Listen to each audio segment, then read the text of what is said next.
katambay at good morning, good morning, good morning, good morning, good morning, good day all. Yan. So, ang oras pala natin ay 10:20 na ng umaga. Hapon tuloy. Mali. Gabi na yon. 10:20 ng umaga.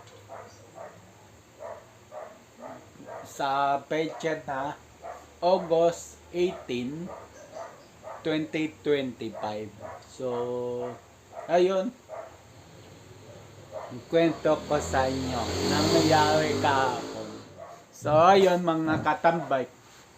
After yung church namin, ginanap yung anniversary namin. Tsaka yung got talent namin.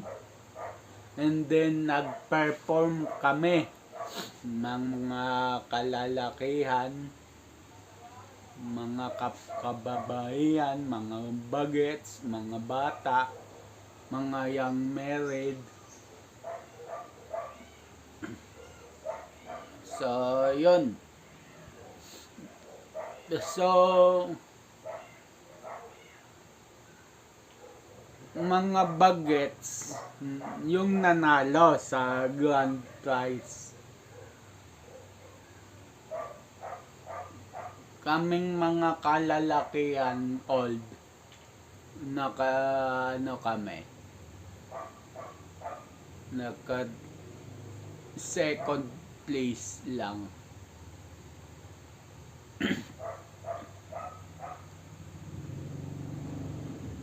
So, yun. Second place ba o third place? Hindi ko alam.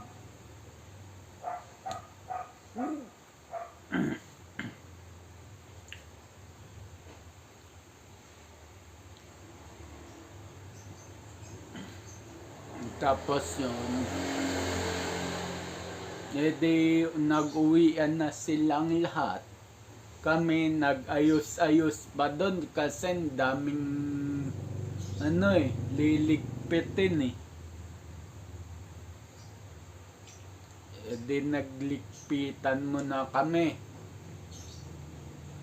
Tapos nakauwi na kami mga magpa-5 na 4:55 na kami nakauwi.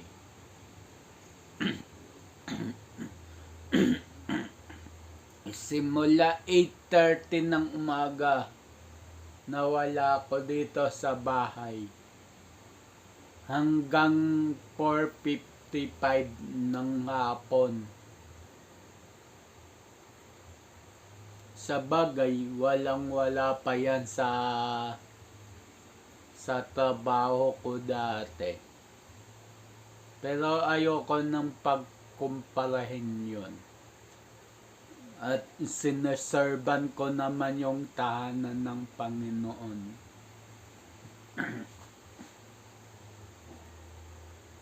So, yun. Good thing is, yung kasamahan ko, yung brother ko, nanalo siya ng mini washing machine. Na yun ang gustong gusto ko, yung Hodek.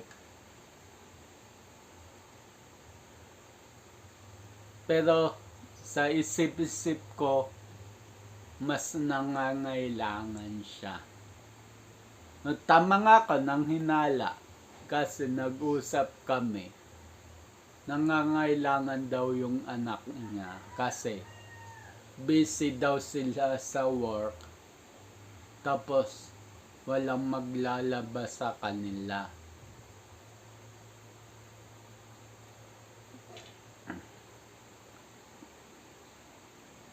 So, sa isip-isip ko, yun nga.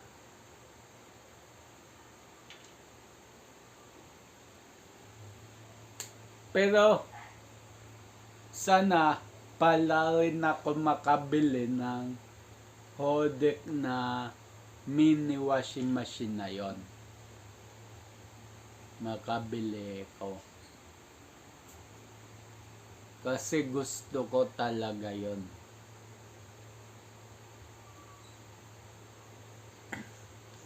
Bukod sa gusto ko, yung washing namin, hindi naman siya sira. Gumagana naman siya.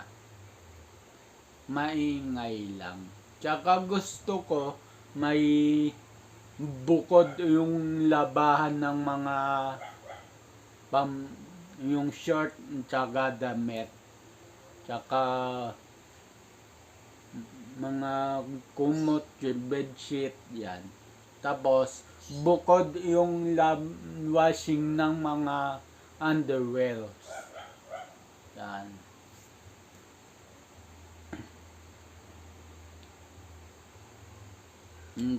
Gusto ko yung mangyari kaso sa ngayon wala pa akong masyadong pinansyal,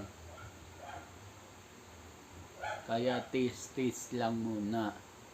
Yung ginagawa ko sa laba ko, isang batya, doon ko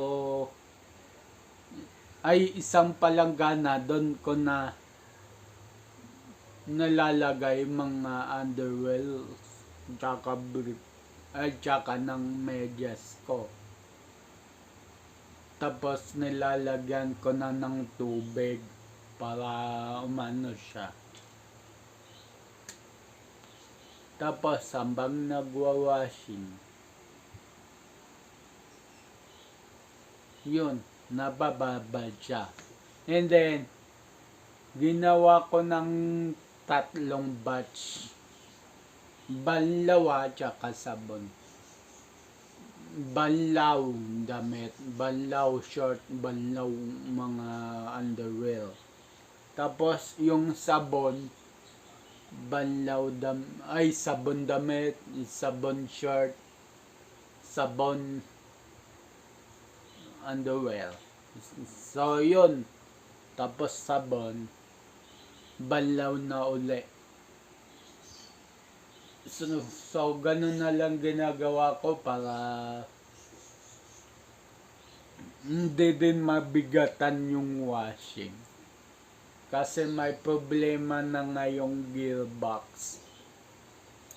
Na kasi yan, nung bagyong Karina, nung mataas ang tubig dito sa amin. Kabinte ang tubig dito sa amin siguro nun. Hindi, sa labas lang, binte. Dito sa loob ng bahay, talampakan lang. So, talampakan lang tubig dito sa may bahay. Doon sa labas, kabinte. So, ang nangyari sa washing, naingangat naman siya. Kaso, walang laman yung ibabaw. So, tumaob yung washing. Dapat yon, it's either may laman sa loob o matubig sa loob para hindi tumumba. Nangyari, tumumba, pinasukan ng tubig na marumi. Napatuyo naman siya, and then doon na nag-start na mag-ingay yung washing. Ang brand pala ng washing ko is Midea. So tinanong ko na sa service center kasi naka-warranty pa yan. Tinanong ko magkano gearbox. Sir, gagastos kayo dyan ng 10,000 lahat-lahat. Sabi ko, napakamutulo naman ako nun. Kahit kalbo ko nun, napakamutulo ko nun. So, yun. Bago ko mag-almusal, lagay muna ako ng tabing sa pintuan. So, yun.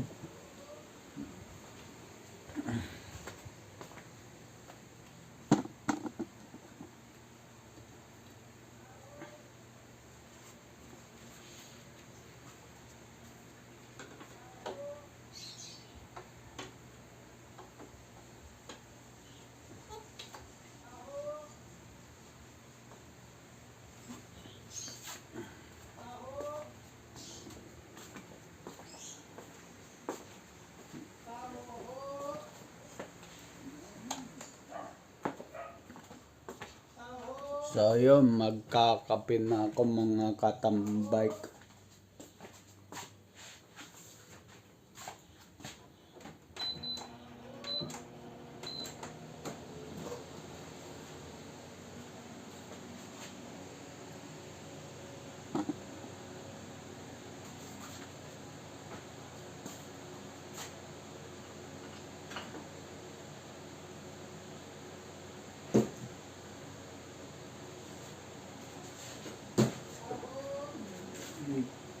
Black coffee muna ako ngayon mga katambay. Kasi naubos na ang mga 3-in-1s ko. Mas mabuti nga ito yung mas mabuti nga yung black coffee kesa sa magka-3-in-1 ka.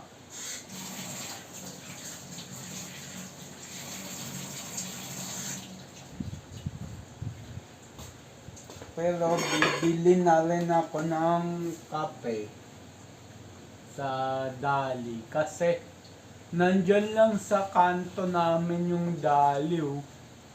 Nandyan lang.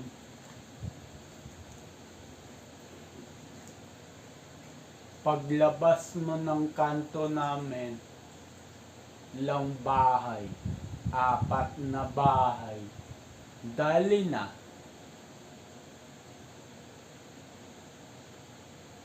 Ay hindi 4 na bahay, 3 bahay kasi malalaki yung lupa sa labas.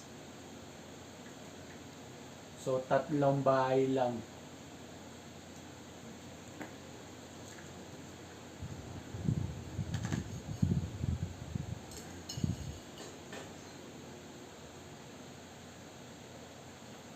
So kape-kape lang.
So, binabantuan ko ng konting malamig, konting tubig.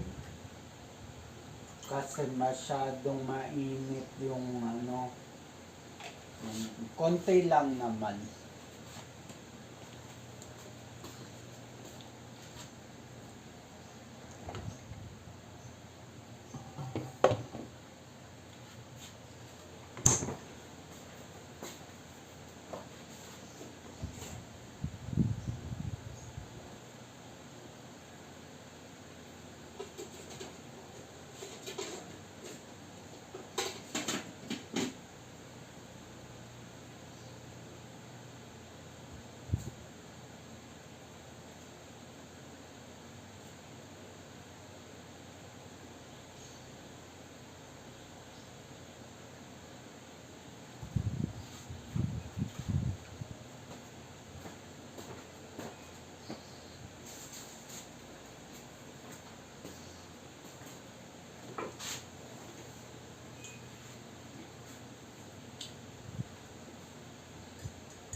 So yun, tapos na ako mag-almusal. Yun lang. And then, okay na tong saging na to.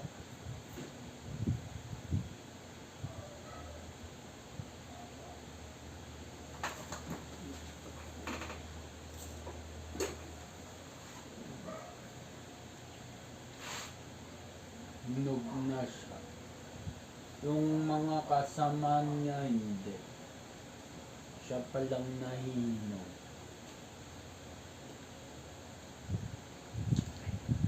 Sarap.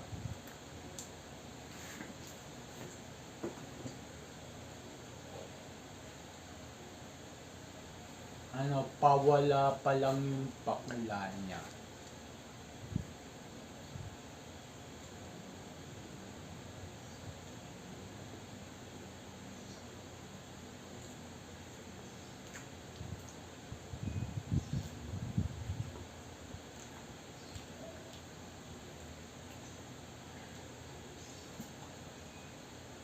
Siguro i-diretso ko na to ng tanghalian.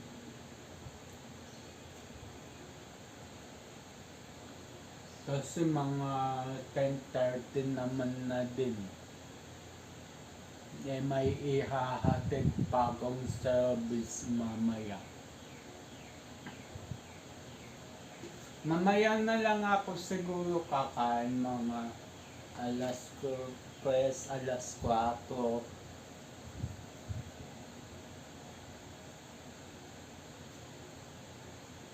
So pagkaganto ang ko, pagkaganto ang kain ko, alanganin, nagdadalawang meal ako sa isang araw. Pero pagka normal meal, alas 12, may 3 meal na ako nun. 12, 4, 12, 3, tsaka 8. 12, 3, tsaka 8:30. Doon ako nagme-meal. Pagka normal hours ng meal ko. Pero pagka hindi normal hours meal, 10:30. 10:30 ngayon, kumain ako. Tapos, ang sunod ko ng kain, hapon na or gabi. So, 2. So, bawas din yun sa akin. Yung ko lang, yung pinaka-merienda ko lang, kape.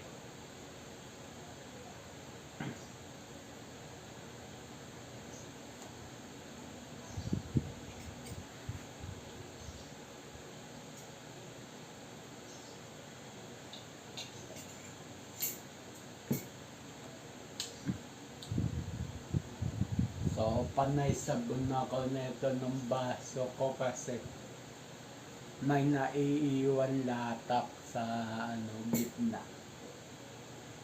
Yung hindi na nahagod ng halo na tumigas. So, siguro mag lunch ako, I think. So, yan.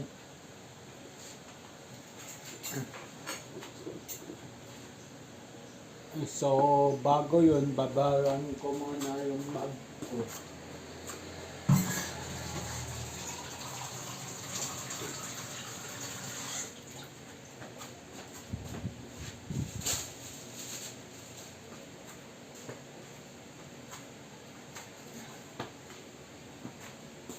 Hindi na, hantayin ko na lang pala sila. May pinangako pala ako sa sarili ko na nakalimutan ko na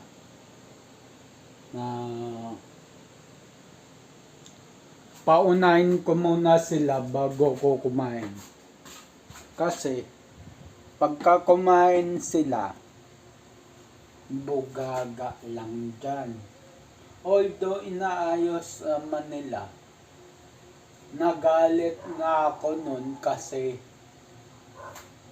hindi nila inaayos. So, sinabihan ko mother ko, nasabihan yung dalawang kong kapatid, na ayosin naman nila, pinagkanan nila. Yung isa, nagagalit sa akin. Pero sumunod din naman. Yung pinaliwanag siguro ng mother ko, sumunod din naman. At least nasunod yung akin. Kahit hindi ako iniimikan, at least nasunod. Kasi kung hindi ko sasabihin yun, ako din mahirapan eh. Mag-ayos pa ako, magugas pa ako. Ako din mahirapan.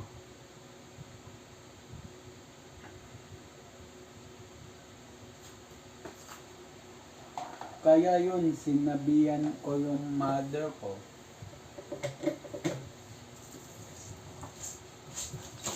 Yun, hugas na.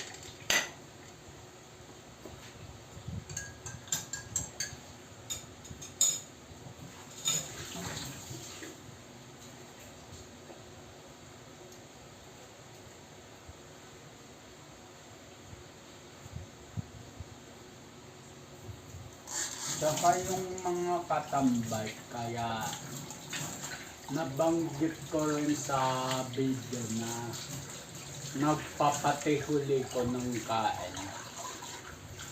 Dahil dun nga sa yung nangyari dati kasi, sabay-sabay kaming kumain. Tapos yung isa, hindi. Pagka humulong ko, after 5 minutes, 10 minutes, kakain yung isa. Maiiwan yung pinagkanan. So, binago ko na yung hours ko ng paghugas. Sabi ko, hantayin ko lahat matapos. Tsaka ko maghuhugas. Wala akong pakialam kahit umabot pa yan ng madaling araw.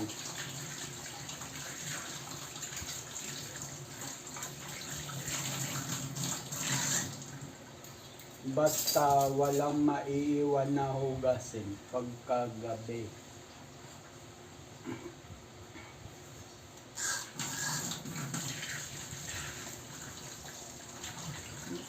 May nag-chat nga sa akin, hindi daw ako kumuha ng katulong. Nako, anong ibabayad ko sa katulong? Sarili ko nga, hindi ko mabilan ng gusto ko, katulong pa kaya.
Tatapon ko pala to sa labas. Itong sirang pagkain. So, ayun, balikan ko kayo. So, ayun mga katambay. Kakarating ko lang. Sakto may mga pusa dun sa tabi. Paglabas ko, nagnyanyaw-nyaw na yung mga pusa dun. So sabi ko, dito ko ilapag sa tabi. Sa may hukay. Pag hindi nila kainin, matabunan lang.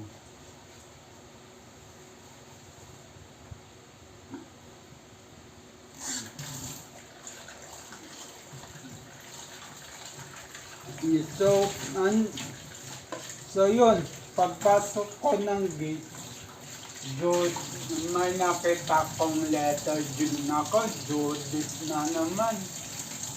Bayaran na naman ng tubig.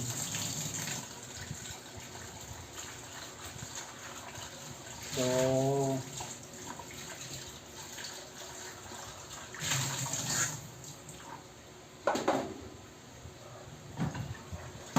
dati ako nagbabayad nga ng tubig dati.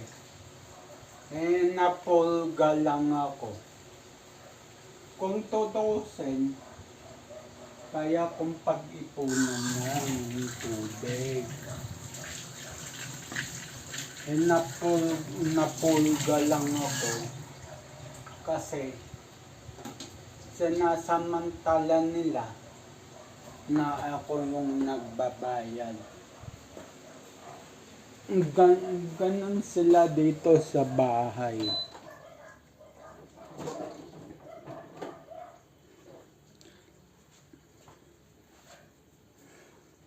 So, yun. Tapos na ako mag-almusal.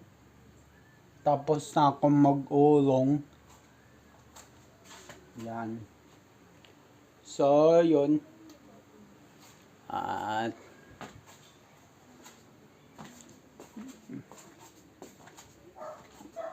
so, yun. Kwentuhan ko pa kayo about sa saan ba to? So, yun.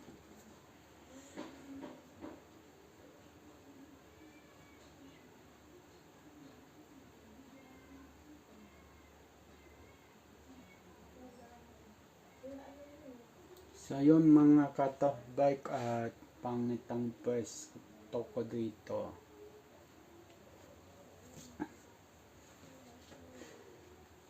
So,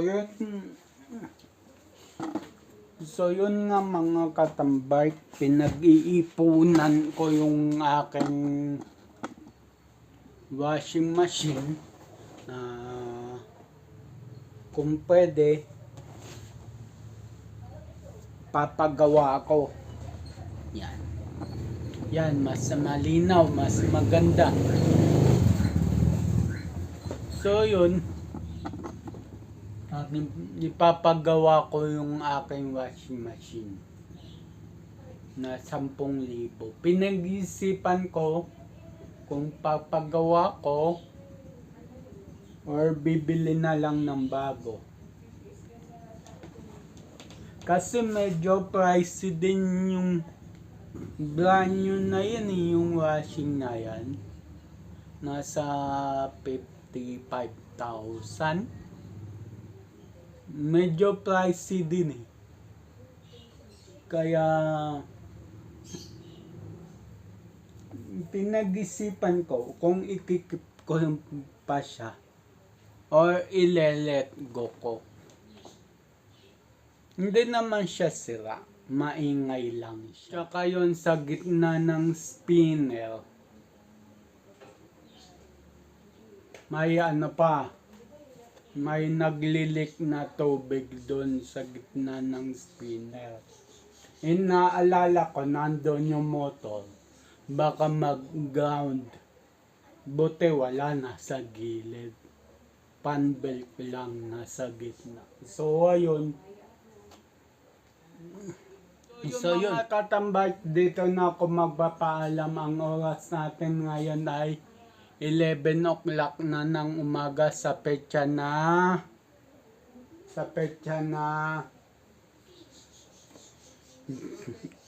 August 18, 2025. So yun, just always keep safe, God bless, and then bye-bye. Matthew 21 verse 22, pray, believe, receive. So ayun, at bye-bye.